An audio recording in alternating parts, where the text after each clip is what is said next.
Bonjour à tous, bienvenue sur la Minute Conseil Assurance, le podcast de l'agence Mendes. Toutes les semaines, nous répondons à vos questions sur les assurances, la prévoyance et les crédits hypothécaires.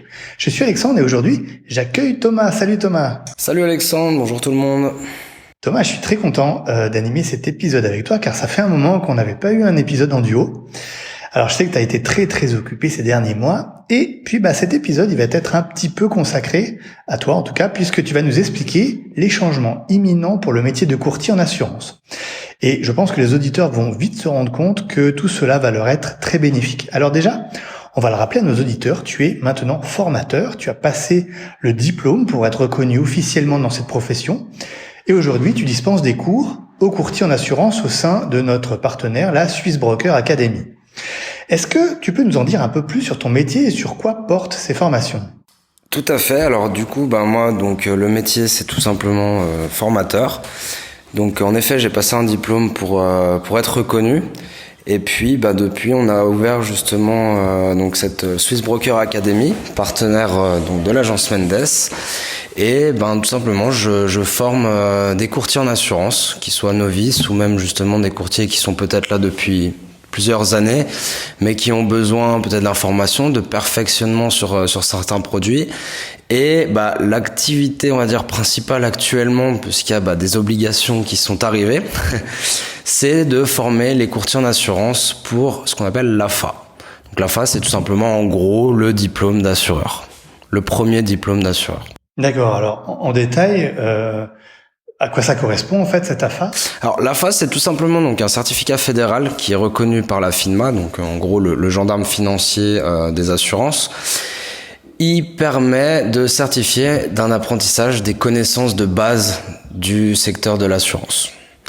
Ça peut permettre aussi de montrer notamment aux clients qu'on a un niveau de connaissance suffisant pour les conseiller convenablement et puis que ils puissent être dirigés de la meilleure façon pour eux tout simplement.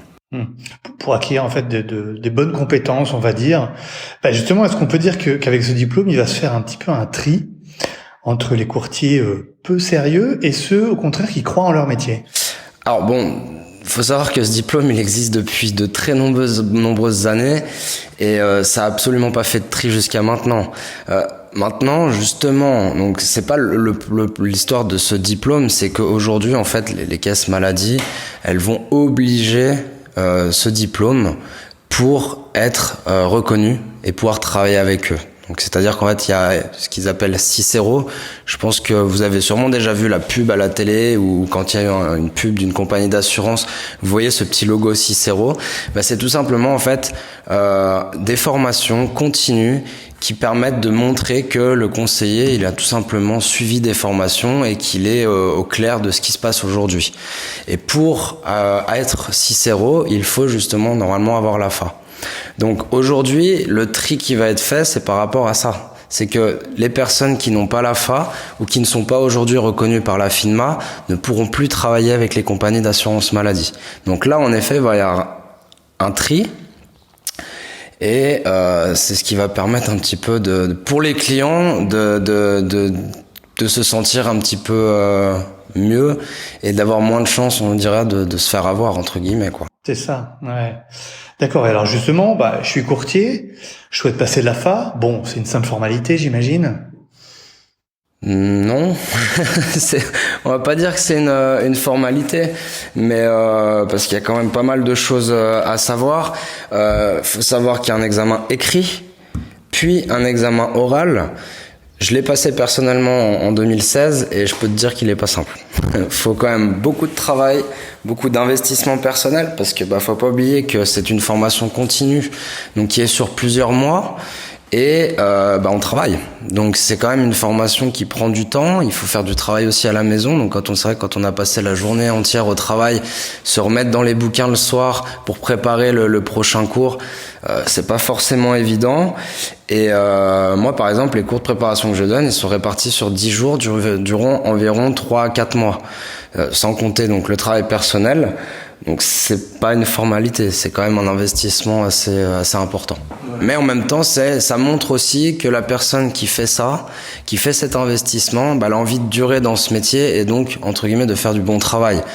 Et pour en revenir sur le tri, le tri va être là. C'est qu'une personne qui a pas envie de faire ce travail sur le long terme, et donc généralement de le faire correctement, elle va pas s'investir pendant plusieurs mois, et ça a un coût aussi, c'est pas gratuit, que ce soit la formation ou les examens. Donc une personne qui est pas intéressée, elle va pas s'embêter entre guillemets à faire ça, et le tri va se faire naturellement en fait.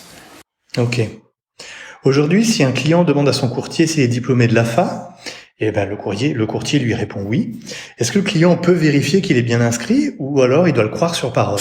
Alors, pour ce qui concerne l'AFA, faut tout simplement, si vous dit oui, puis que vous mettez peut-être sa parole en doute, vous pouvez tout simplement lui demander sa carte, puisque quand on obtient l'AFA, on a une carte, donc on nous délivre une carte, comme quoi on est titulaire du diplôme AFA. Ou sinon, généralement, la personne sera agréée aussi à la FINMA. D'accord.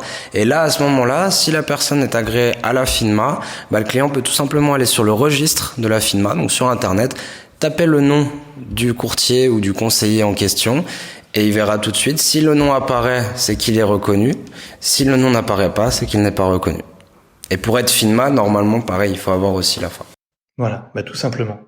Donc voilà. Très bien, merci Thomas pour ces explications. Je crois qu'aujourd'hui, nous avons enfin un moyen de savoir si un courtier est apte à conseiller ses clients et proposer des produits parfois complexes. Alors sachez que nous, à l'agence Mendes, tous nos conseillers sont diplômés de l'AFA ou sur le point de l'être, puisqu'on a une session qui est en cours actuellement. Écoutez, c'est la fin de ce podcast. Je vous rappelle que vous pouvez vous abonner, bien sûr, à nos podcasts sur Spotify, Apple Podcasts et toutes les bonnes plateformes de podcasts. On vous souhaite avec Thomas une très bonne fin de journée. On vous donne rendez-vous très bientôt. À bientôt. À bientôt.